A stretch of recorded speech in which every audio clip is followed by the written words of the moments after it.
নমস্কার বন্ধুরা, আমি মানস বিশ্বাস দ্য বং ইন্সপিরেশন ইউটিউব চ্যানেলে তোমাদের সবাইকে স্বাগত জানাই। আশা করি তোমরা সবাই সুস্থ আছো এবং ভালো আছো। তা আজকের ভিডিওতে আমি তোমাদের পশ্চিমবঙ্গ সরকারের তরফ থেকে যে অন্নপূর্ণা ভাণ্ডারের যে পোর্টালে তোমরা দেখতে আছো সেই পোর্টালে যাবতীয় তথ্য তোমাদেরকে আজকে আমি কিন্তু বলবো। তোমরা অনেকে নানাবিধ প্রশ্ন করছো এবং তোমরা ইতিমধ্যে অনেকেই আমাকে বলেছো যে সবাই যে যার মতো ভিডিও করে দিচ্ছে, যে যার মতো নোটিশটা ঠিকভাবে দেখছে না। কারা কারা অ্যাকচুয়ালি এই অন্নপূর্ণা যোজনায় আবেদন করতে পারবে, কারা কারা আবেদন করতে পারবে না, কিভাবে তোমরা ডিবিটি লিঙ্ক করবে, ডিবিটি লিঙ্ক তোমাদের যদি থাকে তোমরা সেটা কি করে বুঝবে, কিভাবে তোমাদের অন্নপূর্ণা যোজনার যে তোমার ভেরিফিকেশানটা সেই ভেরিফিকেশানটা তোমরা করবে নাকি সরকার করবে, সেই জিনিসগুলো নিয়ে আমি একদম ভালোভাবে বলবো। তোমরা ভিডিওটা শেষ পর্যন্ত দেখো এবং যারা যারা আমার এই চ্যানেলে নতুন তোমরা চ্যানেলটি সাবস্ক্রাইব করে পাশের বেল আইকনটি ক্লিক করে রাখো। আমার চ্যানেলে তোমরা অথেন্টিক আপডেট কিন্তু পাবে।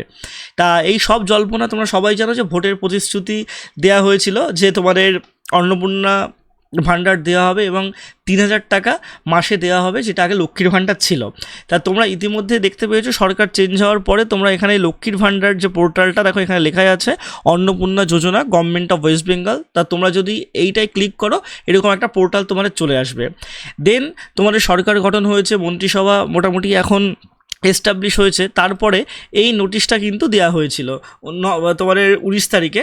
তা এই নোটিশে বলা হয়েছে যে যাদের বয়স 25 থেকে 30 বছরের মধ্যে, ঠিক আছে, এবং যারা কোনো পার্মানেন্ট গভর্নমেন্ট জব করে না, রেগুলার স্যালারি তাদের আসে না বা কোনো পেনশন হোল্ডার পায় না, টিচিং বা নন টিচিং স্টাফ কেউ যদি না হয় পঞ্চায়েতে, মিউনিসিপ্যালিটিতে, স্ট্যাটুইটারি বডিতে, গভর্নমেন্ট আন্ডারটেকিং কোনো জায়গায়, এবং কেউ যদি ইনকাম ট্যাক্স না প্রদান করে তারা কিন্তু অন্নপূর্ণা ভাণ্ডারের আওতায় যাবে। এবং তাদের কিন্তু একটা এখানে দেওয়া আছে দেখো ফাইন্যান্সিয়াল অ্যাসিস্ট্যান্ট ৩,০০০ টাকা দেওয়া হবে। এবং অবশ্যই এটা সবথেকে চর্চিত যে বিষয়, ডাইরেক্ট বেনিফিট ট্রান্সফারের মাধ্যমে অর্থাৎ ডিবিটির মাধ্যমে দেওয়া হবে। অর্থাৎ আধার কার্ড লিঙ্ক যে ব্যাঙ্ক অ্যাকাউন্ট থাকবে বেনিফিশিয়ারির, সেটা তোমাদের দেওয়া হবে 1 জুন 2026 থেকে। এরপর থেকেই ডিবিটি নিয়ে সমস্ত কিছু নিয়ে তোমাদের কিন্তু মাথা ব্যথা শুরু হয়ে গেছে। এবং এখানে আরেকটা কথা বলে দিয়েছে দেখো, অল দ্য এক্সিস্টিং বেনিফিশিয়ারি লক্ষ্মীর ভাণ্ডার scheme shall be migrate two Annapurna ভাণ্ডার। অর্থাৎ এখানে একটা কথা বলেছে যে লক্ষ্মীর ভাণ্ডার স্কিমে যারা তোমাদের এলিজেবল ছিল, যারা পেতো সবাই কিন্তু পাবে, কিন্তু যাদের মৃত্যু হয়ে গেছে, যাদের তোমার ভোটার কার্ড স্থানান্তর হয়েছে, ডিলিট হয়ে গেছে, বা ইলেকট্রালে যাদের নাম নেই তারা কিন্তু পাবে না। তারপর 2026 সালের এসআইআর অনুযায়ী যাদের সেকেন্ড লিস্ট পাবলিশ হওয়ার পরেও ডিলিটে তোমাদের নাম আছে, ডিলিটেশনের নাম আছে, তারা কিন্তু পাবে না, ঠিক আছে। এবং যারা ট্রাইব্যুনাল বা অ্যাপ্লিকেশনের আন্ডারে, সিটিজেনশিপ অ্যামেন্ডমেন্ট অ্যাক্টের আন্ডারে আছে, তারাও কিন্তু পাবে না। এই কথাগুলো তোমাদের কিন্তু স্পষ্টভাবে বলা আছে, ঠিক আছে। তা তোমাদের মেন মানে জায়গাটা চলে আসছে যে এই যে ডিবিটি জিনিসটা কি। ডিবিটি হচ্ছে ডাইরেক্ট বেনিফিট ট্রান্সফার। প্রত্যেকটা ব্যাংকে তোমরা যদি আধার কার্ডের সাথে লিঙ্ক করাও, আধার লিঙ্ক যদি তোমাদের থাকে, আধার কার্ডের সাথে যদি কোনো ফোন নাম্বার থাকে, তাহলে অবশ্যই তোমাদের ডিবিটি সেই ব্যাংকের আছে, এটাই কিন্তু এখানে বলা আছে। তাও আমি একটা ভালোভাবে তোমাদের দেখিয়ে দিই, দেখো কারা টাকা পাবে। তা পশ্চিমবঙ্গের যারা স্থায়ী বাসিন্দা হবে, আবেদনকারীর নাম, রেশন, ব্যাংক যদি একই থাকে তাহলে তারা টাকা পাবে। সক্রিয় ব্যাংক অ্যাকাউন্ট থাকতে হবে, ডিবিটি চালু থাকতে হবে, সরকারি চাকরি বা বড় পেনশনভোগী না হলে এরা কিন্তু পাবে টাকা। আর কারা পাবে না তোমাদের বলেই দিলাম, যে ডিবিটি যদি অন্য অ্যাকাউন্টে লিঙ্ক থাকে, আধার কার্ড ও ব্যাংকের নাম যদি আলাদা থাকে, ব্যাংক অ্যাকাউন্ট যদি বন্ধ বা ইনঅ্যাক্টিভ থাকে, ব্যাংকে যদি কেওয়াইসি অর্থাৎ নো ইওর কাস্টমারটা ঠিকভাবে ফিল আপ না থাকে, ভুল ফোন নাম্বার তোমরা যদি দাও, যদি তোমরা ডুপ্লিকেট আবেদন করো, অনেকেই বলছো যে অনলাইনে যখন হবে তখন আবার আবেদন করে দেবো, লক্ষ্মীর ভাণ্ডার তো আমাদের ছিলই, সেটা করবে না। দুবার যদি তোমরা ফর্ম করো তাহলে কিন্তু রিজেক্ট হয়ে যাবে, ঠিক আছে। অনেকে তোমরা কি করেছিলে যুবসাথীর সময়, তোমরা অনলাইনেও অনেকে ফিল আপ করেছিলে, অফলাইনেও ফিল আপ করেছিলে, ঠিক আছে। এবং যুবসাথী কিন্তু ঠিকঠাকভাবে ভেরিফিকেশান ছাড়াই কিন্তু শুধু ভোটের কারণে না দেখেই টাকা পাঠানো হয়েছে, অনেকে 2-3 বার টাকাও পেয়েছে। তাই এটা কিন্তু এবার হবে না। এবং যদি ভেরিফিকেশানে ভুল ধরা পড়ে তোমরা কিন্তু টাকা পাবে না। তা একটু ভালোভাবে দেখে শুনে তোমরা কিন্তু সমস্ত কিছু করবে।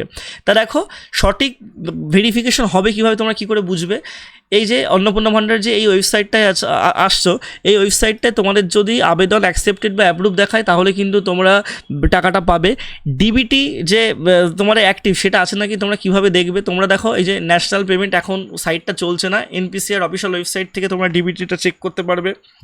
মাই আধার থেকে এই যে তোমাদের এখন শেষের দিকে দেখো এখানে আছে যে ব্যাঙ্ক সিডিং স্ট্যাটাস, এই ব্যাঙ্ক সিডিং স্ট্যাটাসটার থেকে তোমরা কিন্তু ডিবিটিটা দেখে নিতে পারবে। সেটা তোমরা যদি বলো আমি ইন ডিটেলসে তোমাদের কিন্তু বলে দেবো যে কীভাবে ব্যাঙ্ক ডিটেলস স্ট্যাটাস তোমার ডিবিটি দেখবে। প্রত্যেকটা ব্যাঙ্কই ডিবিটি লিঙ্ক করিয়েই দেয়, ঠিক আছে। এবং তোমাদের SMS যদি আসে তাহলে অবশ্যই তোমরা কিন্তু পাবে, কারণ তোমাদের সরকার থেকে একটা SMS কিন্তু দেওয়া হবে।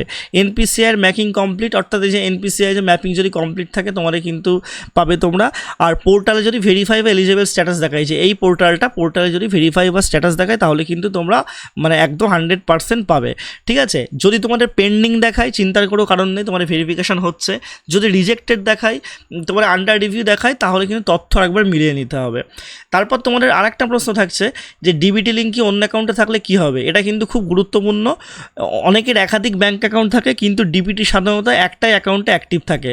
তা পুরনো অ্যাকাউন্টে যদি তোমাদের ডিঅ্যাক্টিভেট মানে অ্যাক্টিভ থাকে ডিবিটি, তাহলে নতুন অ্যাকাউন্টে ফর্ম তোমাদের কিন্তু দিতে হবে, তাহলে টাকা অন্য অ্যাকাউন্টে যেতে পারে বা ফুল ফেলড হতে পারে। এখানে একটু গল্পটা তোমাদের বলে দিই।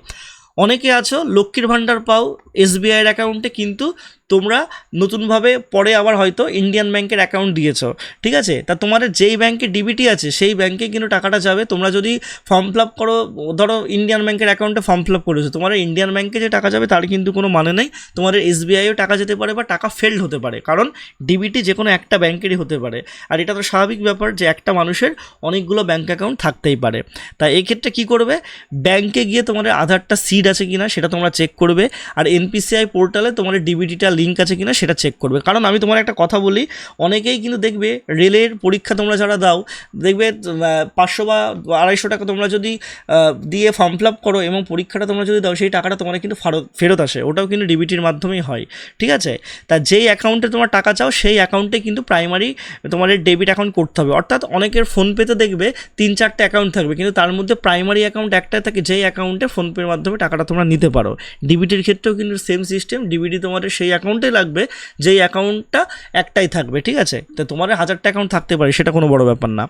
আর তোমাদের এখানে একটা ভুল আছে, এখানে দুয়ারে সরকার এখন তো আর নেই, দুয়ারে সরকার হবে না। তোমাদের BDO অফিস, মিউনিসিপ্যালিটি, এইসব জায়গায় অনলাইন পোর্টাল, এইসব জায়গায় তোমাদের ভেরিফিকেশন হবে, সরকারি তোমাদের ভেরিফিকেশন করবে। নতুন করে আবেদনে কোনো কিছু দিচ্ছে না। অনেকেই দেখতে পারবে যে কিছু ওয়েবসাইট তোমাদের দিচ্ছে, বলছে যে প্রত্যেকটা জেলায় ওপেন হবে সেখানে ভেরিফাই করতে, সেটাও পরে আসলে সেটা কিন্তু অফিসিয়াল নোটিশ দেয়নি। আর ডকুমেন্ট কী লাগবে, আধার কার্ড লাগবে, রেশন কার্ড, ভোটার কার্ড, পাসবই, মোবাইল নাম্বার, পাসপোর্ট সাইজ। এটা কিন্তু নতুন যারা করবে তারা, রেশন কার্ডটা না হলেও কিন্তু চলবে, ঠিক আছে। একটা কথা মাথায় রাখবে, কাউকে এইসবের চক্করে OTP দেবে না, ভুয়ো লিঙ্কে কিন্তু কেউ ক্লিক করবে না, কারণ সাইবার ক্রাইমের যারা লোকজন থাকে তারা কিন্তু পুরো একদম আটকেই আছে তোমাদের কাছে সমস্ত কিছু নেবে বলে, ঠিক আছে। এই জিনিসগুলো তোমাদের কিন্তু দেখো। আর একটা জিনিস দেখো, রিসেন্ট যে আপডেটটা এসেছে, এই যে একটা ভেরিফিকেশন করতে বলছে অন্নপূর্ণা যোজনার বেনিফিশিয়ারিরা, অন্নপূর্ণা যোজনার বেনিফিশিয়ারি অর্থাৎ তোমাদের যারা লক্ষ্মীর ভাণ্ডার টাকা পেতো তাদের আবার রিভেরিফিকেশন করতে বলছে। কারণ দেখো, এর আগের সরকারের সময় অনেক দুর্নীতি হতো, একজন 2-3 বার করেই কিন্তু লক্ষ্মীর ভাণ্ডার টাকা পেয়েছে, এরকম আছে মানুষজন, তাদেরকে চেক করতে বলছে। তারপর তোমাদের সেকেন্ড ড্রাফটের লিস্ট বেরোনোর পরে কারোর ডিলিট আসে কিনা, কারোর যদি তোমাদের অ্যাডজুডিকেশন থাকার পরেও ডিলিট হয়েছে কিনা সেটা দেখতে বলা হয়েছে, ডুপ্লিকেট কোনো ইলেকট্রাল আছে কিনা, অর্থাৎ দু জায়গায় নাম আছে কিনা সেগুলো সব দেখতে বলা হয়েছে। এবং এটা 25/5/2026 মধ্যে পোর্টালে কিন্তু ডিস্ট্রিক্ট ম্যাজিস্ট্রেট পোর্টালে কিন্তু আপলোড করতে বলা হয়েছে ডিস্ট্রিক্ট ম্যাজিস্ট্রেটকে, অর্থাৎ 1 তারিখ থেকে তোমাদের কিন্তু টাকাটা দেবে, ঠিক আছে। আর এখানে দেখো বেনিফিশিয়ারির নাম, অ্যাপ্লিকেশন ID, আধার নাম্বার, ঠিক আছে, এইগুলো তোমাদের ডিসকোয়ালিফিকেশন রিজন দিতে হবে, যে এই যে 1টা 2টো 3টে 4টের মধ্যে কিছু আছে কিনা। আশা করি তোমাদের বোঝাতে পারলাম। এরপরেও যদি তোমাদের কোনো প্রশ্ন থাকে তোমরা অবশ্যই জানিও, চ্যানেলটা সাবস্ক্রাইব করো। আশা করি এর থেকে ভালো তোমাদের একদম পুঙ্খানুপুঙ্খ আপডেট তোমাদের কেউ দেবে না। ধন্যবাদ।